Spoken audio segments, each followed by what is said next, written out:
Tonic. BJP leader Swami Chinmayanand पर लगे जिनसी इस्तेहसाल के इल्जाम के मामले में आज सुप्रीम कोर्ट में समाअत होगी। जस्टिस भानुमति और जस्टिस बोपन्ना की बेंच इस मामले की सुनवाई करेगी। आपको बता दें कि एक तालिबान ने चिन्मयानंद के खिलाफ एक वीडियो जारी किया था जिसमें चिन्मयानंद पर जिनसी इस्तेहसाल का इल्जाम लगा था, जिसके बाद से वो लड़की लापता है। इसी सिलसिले में कुछ खातून वकीलों ने अदालत में शिकायत दर्ज कराई थी, जिस पर आज अदालत समाअत करेगी।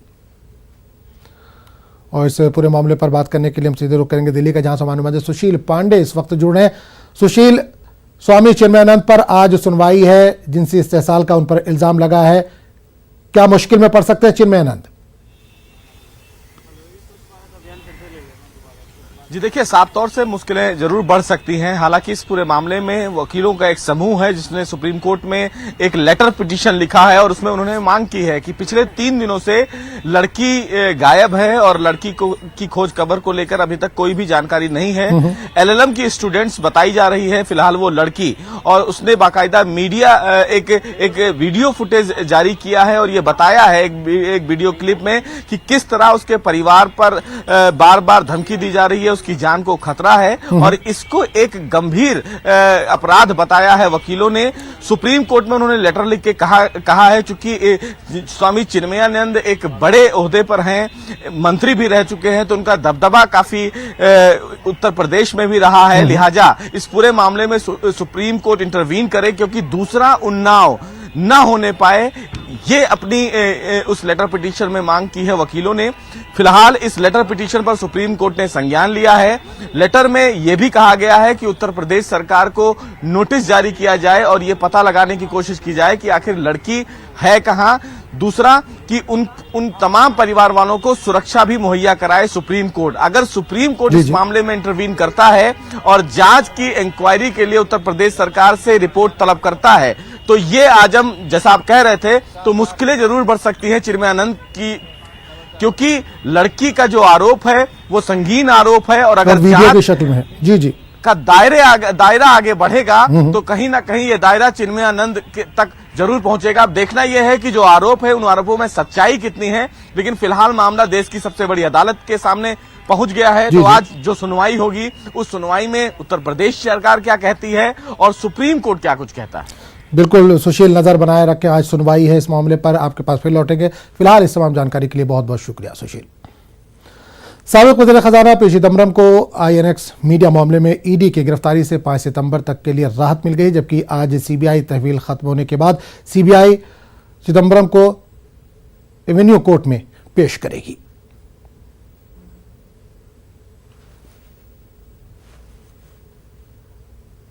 लाहौर से एक बड़ी खबर सामने आ रही है, जिसके मुताबिक एक सिख खानदान की लड़की से मुस्लिम लड़के ने जबरी शादी की है और मजहब तब्दील करा है।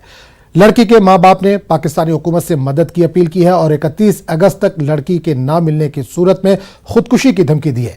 इसके बरक्स मुस्लिम लड़के से शादी करने वाली सिख लड़की का कहना है कि इसने अपनी मर्जी से शादी की है और अपनी मर्जी से ही इस्लाम मजहब कबूल किया है।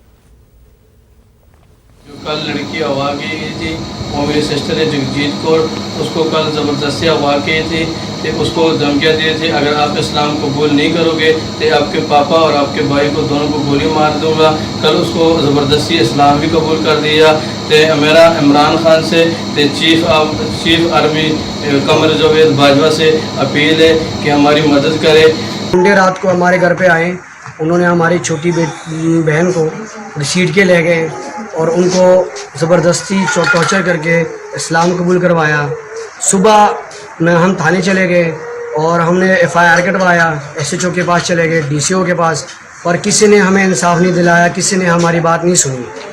उसके बाद जब हम वापस घर आए तो कुछ देर पहले वही लोग दोबारा आए और उन्होंने हमें धमकी दी, अगर आप लोगों ने FIR वापस ना लिया तो आप लोगों को भी मुसलमान होना पड़ेगा अगर आप लोगों ने यहाँ रहना है तो। मेरी PM इमरान खान और चीफ जस्टिस से अपील है, गुजारिश है कि वो हमें इंसाफ करे, हमारे साथ इंसाफ करे, हमें तहफ़्फ़ुज़ में रखे। जो हमें धमकियाँ दी जा रही है, हमें आगे भी तहफ़्फ़ुज़ में रखा जाए। अगर ऐसा ना किया गया और मैं 31 तारीख को गवर्नर हाउस के आगे सामने पूरे परिवार के साथ खुद को जला दूंगा। बेटा क्या नाम है आपका? जगजीत कौर। आप नाम क्या रखा है इस्लामी नाम? आयशा। आपने अपनी मर्जी से इस्लाम कबूल किया ना? जी। कोई ज़बरदस्ती तो नहीं? नहीं। अच्छा, निकाह भी अब अपनी मर्जी से कर रहे हो ना? जी। कोई ज़बरदस्ती तो नहीं? नहीं। बेटा एज कितनी है आपकी? 19 साल। अच्छा, घर से कोई चीज़ तो नहीं लेके आए, कोई जेवर वगैरह या कोई कीमती चीज़, नहीं। कोई कीमती कागजात वगैरह? नहीं।